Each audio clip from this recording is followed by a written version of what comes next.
of their basic needs haven't been met.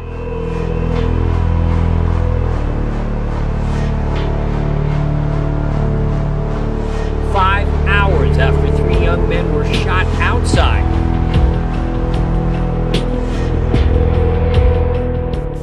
Go to House in the Woods, they would not have any time away from the city. What is the typical profile for a child attending House in the Wood camp?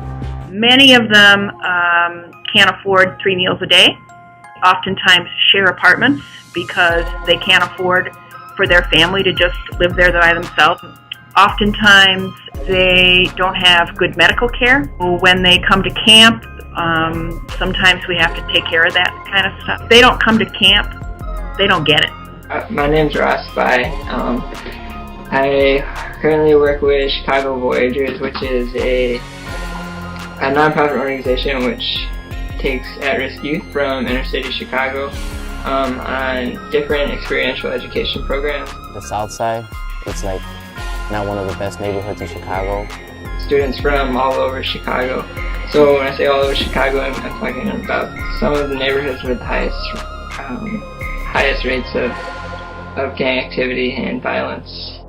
I live in Inglewood, and I'm sure you hear a lot about that on the news. Just the people outside, they mean, mug you and stuff like that, so that bothers me. It makes me have to put on a face so they won't have to try to touch me. I believe that House in the Wood has been in existence since 1910 because it meets a need for inner city youth. We primarily work with middle school students up to high school students. Sometimes we work with students or youth from foster home. We do rock climbing and canoeing and backpacking and all this really cool stuff. But that's only part of what we do, and it's more about providing the youth an opportunity to build on these skills such as leadership and responsibilities and working with each other as a group and as a team. And we use the rock climbing and the canoeing as a medium to help the youth reach those goals. A need for children who can't afford to get out of the city to be able to go and play in a place that's nice, no pollution, safe, and be able to run and be children. Lots of kids that are very cautious. They put up these walls, they put up their attitude is, this is the way that I'm supposed to be, this is the way I'm supposed to act. The reason for that hesitance or that pushback or that resistance is because there's a lot of tension, there's a lot of nerves, there's uncertainty. They can't leave their house, and if they see someone in trouble, if they see someone getting hurt, they see someone outside that's in need of help, they fear for themselves. How do you build from that moment of stepping out of a van into a new environment? It is a struggle. Everyone's going to be involved in the process. It's not that I have these secrets and I'm going to hold on to these secrets and not share anything with anyone. It's really about them taking control of the program and building on those responsibilities. What do they feel safe doing? And giving them that opportunity to take leadership on those specifics in a program. So they're losing that opportunity to be a kid. Giving them that sense of accomplishment, acknowledging what they are doing. And that helps build relations, teaching empathy through the actions that you use or the actions that you do. I'll teach them how to use a compass, how to hold a paddle, and how to steer, giving them a peer leadership opportunities.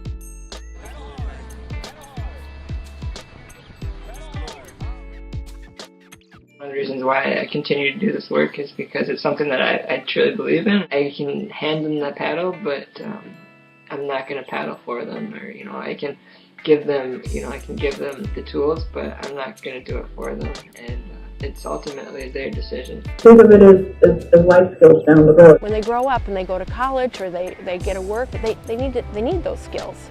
Those are the kind of skills that are going to enable them to move on. I know that this changed my life, and if I come here, I might influence other people's lives too. I'm not a fighter anymore, so I don't fight to handle my problems. And I know about myself that fighting is not really good. So I need to like change my attitude and have positive mental attitude. Giving them that opportunity to just kind of, be a high school student, be a kid. Like, this gives you a great childhood if you don't have one at home. You just be a kid here. Like, I love coming here. Even though I'm 17 now, I can still be a kid here and have fun. Like 6 years ago, I didn't think I would be here. I thought that, by my surroundings, I thought I was going to end up like being one of my friends, just like a drug addict and just being in gangs. But just coming here, it made me like think, oh, I can stay away from that.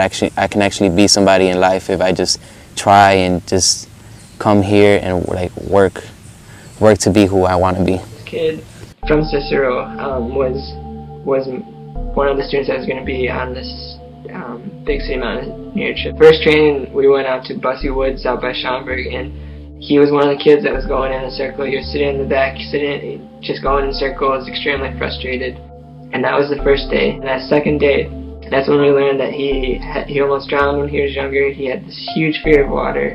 He had a horrible relationship with his parents and his father specifically. Well, that's when I started to realize, this kid, he just needs some, someone to listen to him. Third day, third training, I got on a boat with him, and when you're in a canoe, you get this great opportunity to just kind of speak. I started talking with him, and we just, he was really unsure if he wanted to go on this 8-day trip. He wanted to keep going, but at the same time, there was something that was holding him back. At the first day, it was thundering, lightning, rainy. Most people would think it was a terrible experience. There was horrible conditions, and sitting there on the shore of Snowbank Lake, which every year there's stories of people who come back who, it was too ferocious, the waves were too big, the wind was too strong. The whole group had one of the most positive attitudes. This kid that I was talking about at the beginning, he was standing there smiling, he had the biggest grin on his face.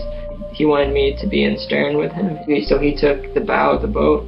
The waves were just going up and down, and I seriously felt like this huge adventure was on, and he's like yelling and this true sense of adventure. That was us leaving to go into the wilderness for 8 days, and he always had a positive experience. Really get the opportunity to have a good, a good discussion. After the trip, I look at every single picture, and this kid's got the biggest smile on his face.